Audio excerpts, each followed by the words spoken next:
A Roman soldier comes home from war. He can't sleep. He hears screaming that isn't there. He sits in the dark and stares at nothing. His family doesn't know what to do. Neither does his doctor. So what does Rome, the most powerful civilization on earth, actually do with him? The Romans didn't have the word depression. They didn't have anxiety disorder or PTSD. But they absolutely had the conditions. They just called them something else. Melancholia. That was their word for it. Literally, black bile. See, Roman medicine ran on a theory called the four humours: blood, phlegm, yellow bile, black bile. Your mental state was a physical balance problem. Too much black bile in the body, and you became withdrawn, hopeless, consumed by darkness. It sounds primitive, but here's the thing. Their treatments weren't as insane as you'd think. Roman physicians like Galen and Areteus of Cappadocia wrote in stunning detail about mental suffering. Areteus described mania and depression cycling in the same person. 2,000 years before modern psychiatry put a name to it, this man was documenting bipolar disorder. And their prescriptions: exercise, fresh air, music, warm baths, wine in moderation, travel to change the scenery, conversations with trusted people. Not exactly bloodletting and exorcism. One Roman doctor named Asclepiades specifically opposed locking mentally ill people in dark rooms, a common practice across the ancient world. He said it made them worse. He prescribed light, movement, and human contact instead.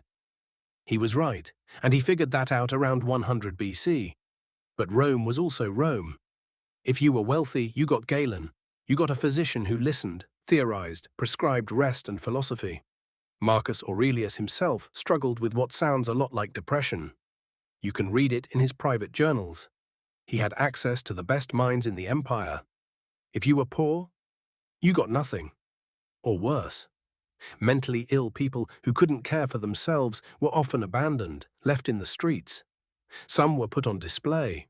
Romans found erratic behavior entertaining. There are written accounts of people paying to watch disturbed individuals in what were essentially public exhibitions. The stigma was real. Madness could be used to strip a Roman citizen of their legal rights. If a family wanted to seize your property, declaring you mentally incompetent in front of a magistrate was one way to do it. Then there were the veterans. Rome built the greatest army in history, but it never built a system to deal with what that army came home carrying. Roman writers described soldiers who returned from campaigns and couldn't readjust, who drank too much, who became violent at home, who isolated themselves completely. Horace, the poet, openly wrote about his own anxiety and desire to escape the noise of Roman life. He called it a weariness he couldn't name. There's no Latin word for PTSD, but the thing itself, it was everywhere. Here's what actually surprises me about all of this. Rome was 2,000 years ago, and the best Roman doctors, the ones paying attention, landed on the same answers we keep rediscovering: movement, connection, light, rest, being seen by another person and told that what you're feeling has a name. We've built antidepressants and therapy apps and entire industries around mental health.